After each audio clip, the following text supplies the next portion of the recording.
नमस्कार, स्वागत है आपका माधो की दुनिया में। रात का सन्नाटा, नदी की धीमी सरसराहट और अंधेरे में एक लंबा सा साया धीरे धीरे पानी की तरफ बढ़ता हुआ। किसी ने खिड़की से देखा, किसी ने कसम खाई, मैंने अपनी आँखों से देखा है। अगली सुबह पूरा गांव डर से भर चुका था। लोग कह रहे थे नदी पर कुछ है जो पानी रोक देता है, लेकिन सच क्या था ये जानने की हिम्मत किसी में नहीं थी। पहाड़ों के बीच बसा एक छोटा सा गांव, जहां सुबह सूरज नहीं, पहले चिड़ियों की चहचहाहट आती है। ठंडी हवा देवदार के पेड़ों से टकराकर धीरे धीरे घरों की खिड़कियों को छूती है। सूरज की पहली किरण जब बर्फ से ढकी चोटियों पर पड़ती है तो ऐसा लगता है जैसे पहाड़ सोने से चमक उठे हों। कच्चे घरों की छतों से उठता हल्का धुआं, चूल्हे पर चढ़ी चाय की केतली और आंगन में दादी की धीमी आवाज। यहाँ घड़ी की टिक टिक नहीं, बैल की घंटियों की छन छन लोगों को जगाती है। पुरुष कंधे पर हल रखते और औरतें सिर पर टोकरी धीरे धीरे खेतों की ओर बढ़ते हैं। सीढ़ी नुमा खेत, जिन पर ओस की बूंदें मोती की तरह चमकती हैं। मिट्टी की खुशबू हवा में घुली रहती है। ये गांव छोटा है, पर यहाँ के लोगों का दिल बहुत बड़ा है। शाम को जब सूरज पहाड़ों के पीछे छिपता है तो पूरा आसमान लाल और सुनहरे रंग में रंग जाता है। बच्चे नदी किनारे खेलते हैं, बुजुर्ग पत्थर पर बैठकर बातें करते हैं, और उस सब के बीच बहती है एक पतली सी नदी, शांत, निर्मल, लेकिन जीवन से भरी हुई। वही नदी खेतों की प्यास बुझाती है, वही नदी घरों की उम्मीद है, वही नदी रोटी है, वही नदी भविष्य है। इस गांव की सांसें उसी नदी के साथ चलती हैं। किसी ने सही कहा है, पहाड़ों में जिंदगी कठिन जरूर होती है, पर खूबसूरत भी उतनी ही। लेकिन कभी-कभी सबसे शांत जगहों पर भी ऐसी कहानियां जन्म लेती हैं जो इस सुकून को हिला देती हैं। ऊपर वाले गांव के खेत पहले पानी पा जाते, नदी की धारा पहले उनकी मेड़ों को छूती, और नीचे वाले गांव के लोग बस आसमान की तरफ देखते रहते। अगर पानी नीचे तक पहुंच जाए तो वह किसी चमत्कार से कम नहीं होता। धान की रोपाई का समय था। रात होते ही खेतों की तरफ हलचल शुरू हो जाती। नहरों का मुंह खोला जाता, पानी धीरे धीरे खेतों में भरता। सुबह तक खेत लबालब होना जरूरी था। फिर बैल पाटा खींचते, कीचड़ में उनके कदम धंसते, और किसान उम्मीद के साथ मिट्टी समतल करते। तभी धान की नन्ही पौध उसमें अपनी जगह बना पाती। लेकिन उस साल सुबह जब किसान खेत पहुँचे तो सामने पानी से लबालब भरे खेत नहीं, बस सूखी मिट्टी थी। मिट्टी में गहरी दरारें थीं, जैसे धरती खुद प्यास से फट गई हो। पानी नहीं आया था, और उस सूखी जमीन के साथ कई दिल भी सूखने लगे थे। तभी खबर फैली, कल रात नदी पर भूत दिखा है। सफेद सा साया, उसी ने पानी मोड़ दिया, नीचे आने ही नहीं दिया। पहले किसी ने फुसफुसाकर कहा, फिर दो लोगों ने कसम खाई, और देखते ही देखते डर पानी से भी तेज बहने लगा। धीरे धीरे वो पूरे गांव में फैल चुका था। शाम ढलते ही दरवाजे जल्दी बंद होने लगे, खिड़कियों की सांकल कसकर चढ़ा दी जाती। बच्चे माँ से लिपट कर सोते, बुजुर्ग चुप थे, जैसे किसी पुराने अनुभव को याद कर रहे हों। पर इस बार किसी को कुछ समझ नहीं आ रहा था, और नदी की आवाज वो पहले जैसी नहीं लग रही थी। हर लहर जैसे किसी अनजाने राज की फुसफुसाहट बन गई थी। लोग कह रहे थे नदी पर कुछ है जो पानी रोक देता है, लेकिन असली डर भूत का नहीं था। असली डर था जीवन और मरण का, क्योंकि इस गांव की सांसें खेती पर टिकी थीं, और खेती उस नहर के पानी पर जो अब किसी अनदेखी ताकत के कब्जे में था। अगर इस बार रोपाई नहीं हुई तो साल भर घरों में चूल्हा ठंडा पड़ सकता था। खेत सिर्फ मिट्टी नहीं होते, वो रोटी होते हैं, उम्मीद होते हैं, बच्चों का भविष्य होते हैं। नीचे वाले गांव की औरतें चुप थीं, पर उनकी चुप्पी बहुत कुछ कह रही थी। कोई आंगन में बैठी सूनी नहर की तरफ देखती, कोई हाथ में बीज लिए बस सोचती रह जाती। उनकी आंखों में एक ही सवाल था, अब क्या होगा? गांव के बुजुर्ग रामदास धीरे से उठे और बोले, डर से पेट नहीं भरता और भूत खेत नहीं जोतते। उनकी बात हवा में गूंज गई। कुछ पल सन्नाटा रहा, तभी 4 जवान आगे बढ़े। लखन, भीमा, सुरेश और हरिया। उनकी आंखों में डर भी था, पर उससे बड़ा था जिम्मेदारी का एहसास। अब सच का पता लगा के रहेंगे, या तो भूत होगा या कोई और, लेकिन अब खेत सूखे नहीं रहेंगे। रात, पहाड़ों पर अंधेरा जल्दी उतर आता है। चांद बादलों के पीछे छिपा होके भी चमक रहा था और ठंडी हवा जैसे कानों में फुसफुसा रही थी। चारों ने मशालें जलाईं। जलती लकड़ी की लौ हवा में कांप रही थी।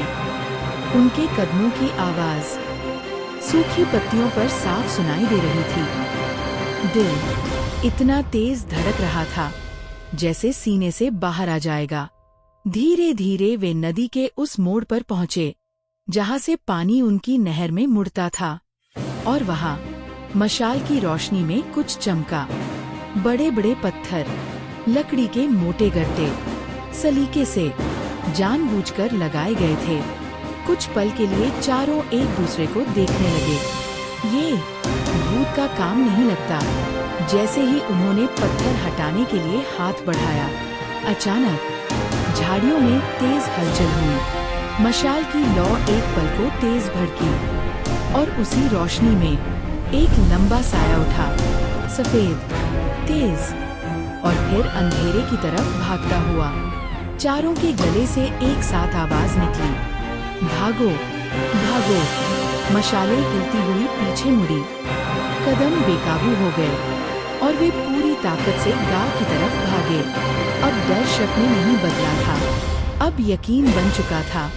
नदी पर कुछ है और वो इंसान नहीं लगता। अगले दिन गांव के बीच वाले पुराने बरगद के नीचे पंचायत बैठी। चेहरों पर थकान थी, पर उससे ज्यादा चिंता। कल रात की घटना अब हर घर तक पहुंच चुकी थी। कुछ लोग अब भी कांप रहे थे, कुछ गुस्से में थे और कुछ सिर्फ चुप। तभी बुजुर्ग रामदास धीरे धीरे उठे।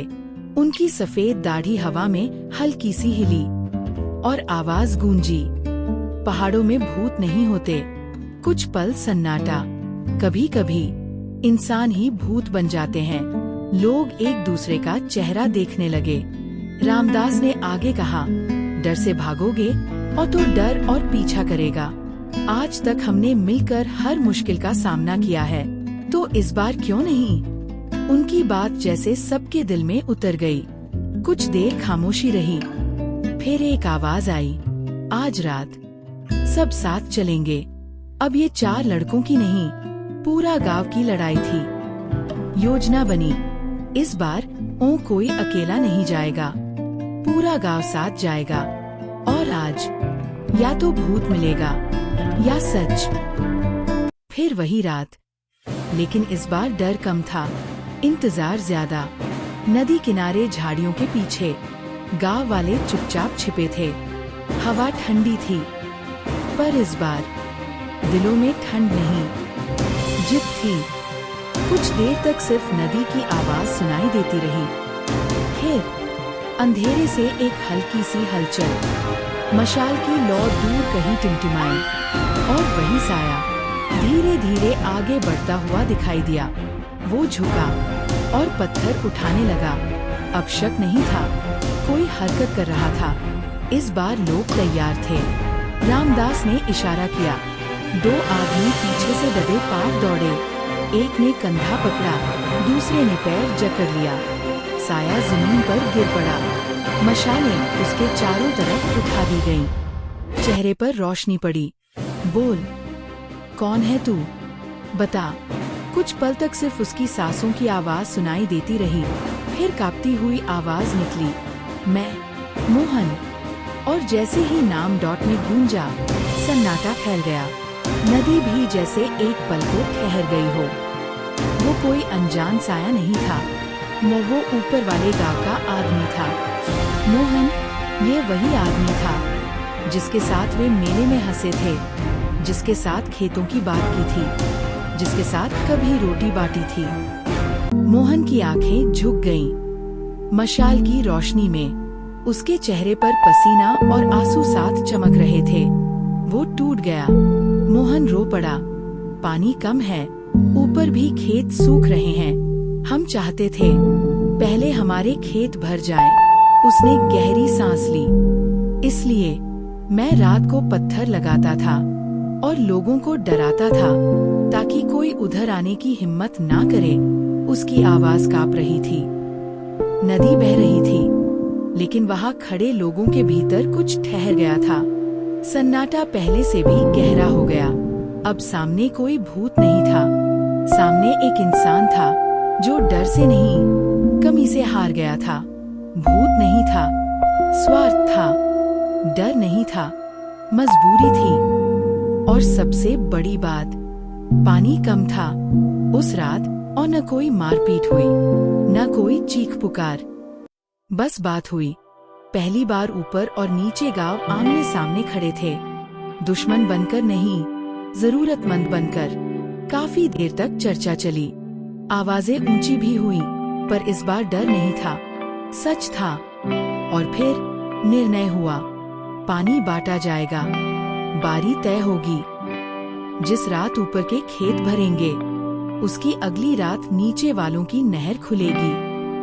अगली सुबह नदी किनारे लगे पत्थर हटाए गए, लकड़ियां एक एक कर किनारे रख दी गईं। और फिर पानी बहा, धीरे धीरे मुड़ता हुआ नीचे की ओर। जब पहली धार नीचे वाले खेत में पहुंची, तो जैसे सूखी मिट्टी ने चैन की सांस ली। लोगों की आंखों में चमक लौट आई। रोपाई के दिन ऊपर वाले गांव से भी लोग आए। मोहन भी आया। सिर झुका हुआ था, लेकिन इस बार वो छिपकर नहीं, सामने से आया था। लखन ने आगे बढ़कर उसका कंधा पकड़ा और बोला, चल, आज पानी नहीं, पसीना बांटते हैं। मोहन ने पूरी तन्मयता के साथ काम किया। था तो वो एक अच्छा मेहनती इंसान ही। कुछ हफ्तों बाद वही खेत जो दरारों से भरे थे, अब हरी हरी धान से लहलहा रहे थे। हवा चलती तो पूरा खेत एक साथ झूम उठता। फसल इस बार सिर्फ अच्छी नहीं हुई, शानदार हुई। धान की बालियां हवा में ऐसे झूम रही थी जैसे जीत का जश्न मना रही हों। गांव में सचमुच त्योहार जैसा माहौल था।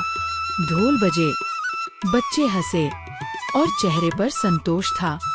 और याद रखो, डर वहीं जन्म लेता है जहां सवाल पूछना बंद हो जाए, जहां सच्चाई की जगह अफवाहें ले लें। हर भूत के पीछे किसी इंसान की कहानी छिपी होती है। और कभी कभी जो डर हमें रोकता है, वही हमें सच देखने का साहस भी देता है। कुछ कहानियाँ सिर्फ सुनी नहीं जाती, महसूस की जाती हैं। अगर आप भी सच के पीछे छिपी कहानी जानना चाहते हैं, तो जुड़ जाइए माधो की दुनिया से, क्योंकि यहाँ हर कहानी के पीछे एक अनदेखा सच आपका इंतजार कर रहा है। Please like, subscribe and share. अगले वीडियो तक के लिए अपना ख्याल रखना। नमस्कार दगड़ियों।